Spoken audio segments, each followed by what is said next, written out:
Bienvenue sur Africa 24 dans cette nouvelle édition du QG Week-end. Sommaire de l'actualité, dernière ligne droite de la campagne des législatives au Sénégal. Les candidats investissent leurs derniers efforts, mais en marge de cette campagne, certains d'entre eux pointent de nombreux dysfonctionnements assimilés à des fraudes. Le sud du Mali figure toujours parmi les principaux producteurs de mangue d'Afrique de l'Ouest, mais la filière souffre d'une faible industrialisation. Nous verrons les efforts faits par certains promoteurs pour tenter d'inverser la tendance. 40 ans d'excellence, l'Institut international d'ingénierie de l'eau et de l'environnement du Burkina Faso. Chaque année, ce sont des dizaines d'étudiants qui sont diplômés de cet établissement, une référence en Afrique de l'Ouest. Au Sénégal, la campagne électorale pour les élections législatives du 30 juillet se poursuit. 47 formations politiques sont en lice, mais à une semaine du premier tour, l'opposition dénonce de nombreuses anomalies concernant les cartes d'électeurs. Reportage El Hadj Ndiaye. Des meetings, des campagnes de porte-à-porte et des visites de courtoisie à la notabilité sont entre autres des stratégies menées par les 47 listes en compétition pour les élections législatives du 30 juillet au Sénégal. Ici à Colobane, les partisans de la coalition Benno Bokk Yakaar ont opté pour une visite de courtoisie en vue d'exposer aux habitants les réalisations du président Macky Sall dans le cadre du plan Sénégal émergent. Mais aller vers les Sénégalais déjà pour leur expliquer comment les choses se passent dans le PSE. Nous sommes un pays pauvre, mais les perspectives sont très bonnes, je crois. Et si le PSE est bien maintenu dans une dizaine d'années, le Sénégal va changer fondamentalement le visage. Fondamentalement.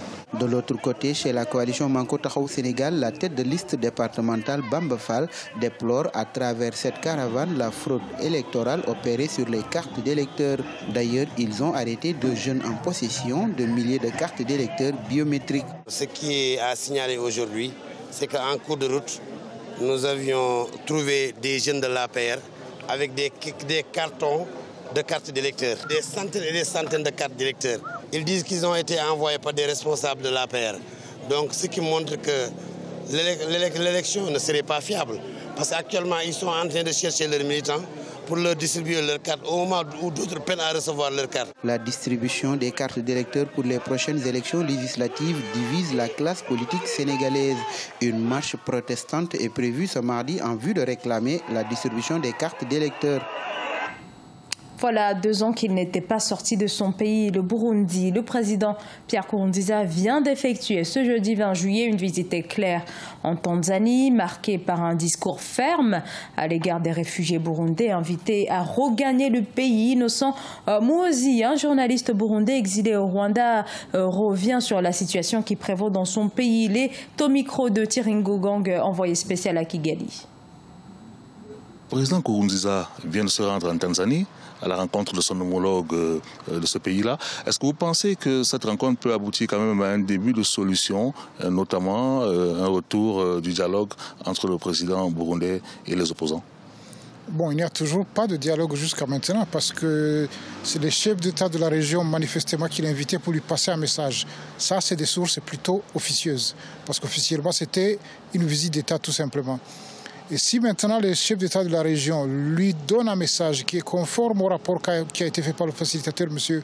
Benjamin Mkapa, ce serait déjà un pas, mais en termes de pression pour qu'il puisse réellement accepter d'aller au dialogue. Mais ce n'est pas dit, ce n'est pas gagné que le dialogue puisse avoir lieu, parce que les choses sont allées tellement loin en termes de massacres, en termes de torture, d'emprisonnement massif. Il y a quand même plus de à peu près 8000 jeunes gens qui sont en prison, juste parce qu'ils ont participé à des manifestations. Il y a 400 000 réfugiés dans la région, un peu plus de 400 000. Il y a plus de 2000 morts, il y a plus de 500-600 disparus. Je ne vous dis pas alors le nombre des gens qui ont été torturés et de ceux qui ont été tués, mais dans des conditions vraiment affreuses. C'est allé tellement loin qu'on a du mal aujourd'hui à croire sérieusement que ça peut s'arranger par le dialogue. Donc vous êtes pessimiste? Je suis malheureusement, j'allais dire, plutôt réaliste.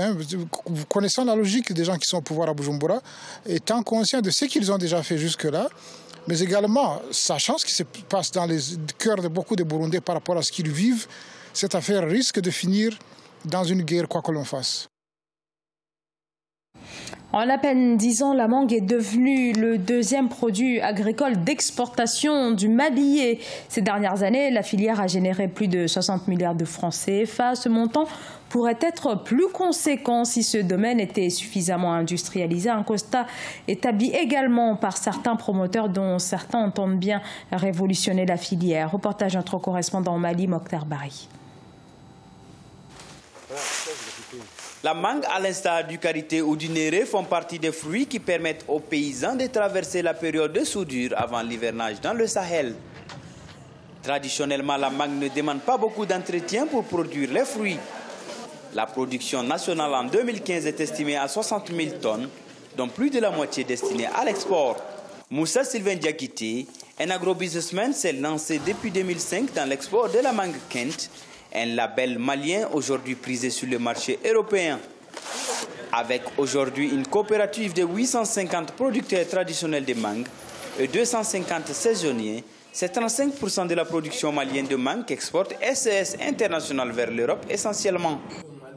Au Mali, la production agricole de mangue est adossée sur des vergers traditionnels. À la base, ce n'étaient pas des vergers qui étaient conçus pour la commercialisation. Ils faisaient seulement pour leur propre autoconsommation ou peut-être pour les petits marchés locaux. Donc aujourd'hui, nous avons pu répondre à la qualité, mais il y a un faible qui est là. Le bémol, c'est que nous ne parvenons pas à répondre en termes de volume. Conscient de la forte demande sur le marché européen, Moussa Sylvain Diakité entreprend de former ses producteurs traditionnels qui seront en 2018 des producteurs semi-industriels. Avec l'acquisition de 200 hectares pour la production de mangue bio irriguée par le système de goutte à goutte, la société SES International compte passer de 3 833 tonnes de mangue exportées vers l'Europe en 2017 à 11 000 tonnes en 2019. L'industrialisation de cette filière pourrait diversifier les sources de revenus des paysans. Eu égard à la dynamique du marché, un producteur, par exemple, de la région de Sikasso ou dans le Mandé, avec 3 hectares, un petit calcul que nous avons fait, peut engranger à peu près 900 000 francs CFA à 1 million. Et ce million, croyez-moi, en zone rurale, il est plus utile qu'ailleurs. Les normes à l'exportation, souvent draconiennes, exigent de bons emballages. Avec des emballages importés de Chine, d'Égypte ou des Côtes d'Ivoire, c'est un retard qui constitue un manque à gagner pour la société. Elle a entrepris la construction d'une usine d'emballage sur place qui servira à l'exportation des mangues, mais aussi d'autres produits au Mali. L'Institut international d'ingénierie de l'eau et de l'environnement incarne depuis 40 ans l'excellence dans la formation des entrepreneurs. L'Institut basé au Burkina Faso qui, face à l'ouverture d'autres établissements, tente de consolider sa place de leader. Reportage Jean-Paul Ouedraogo, correspondant au Burkina Faso.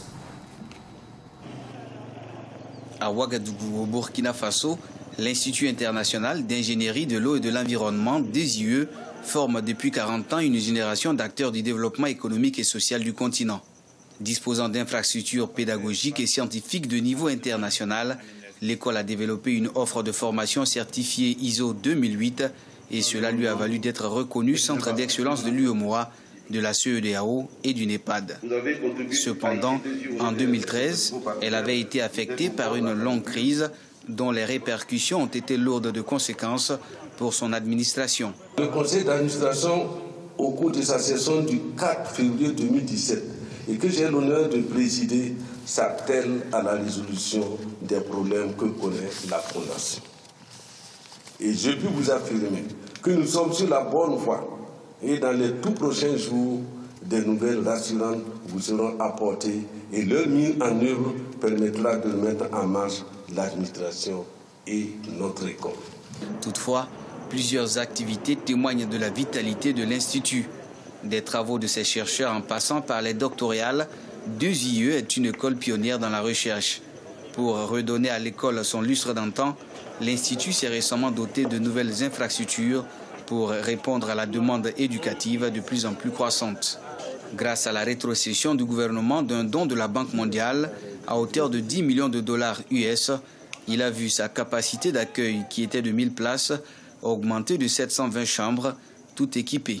Nous veillerons à ce que la Fondation des yeux fasse non seulement un bon usage des infrastructures et des équipements acquis, mais aussi contribue activement à valoriser la richesse des compétences humaines que constituent les enseignants, les chercheurs et le personnel pour la formation d'ingénieurs et d'entrepreneurs hautement qualifiés, capables de faire face aux nouveaux enjeux de l'Afrique. Desieux s'appuie également sur son réseau d'universités partenaires en Afrique et dans le monde, d'où elle fonde son prestige sur la mobilité de ses étudiants.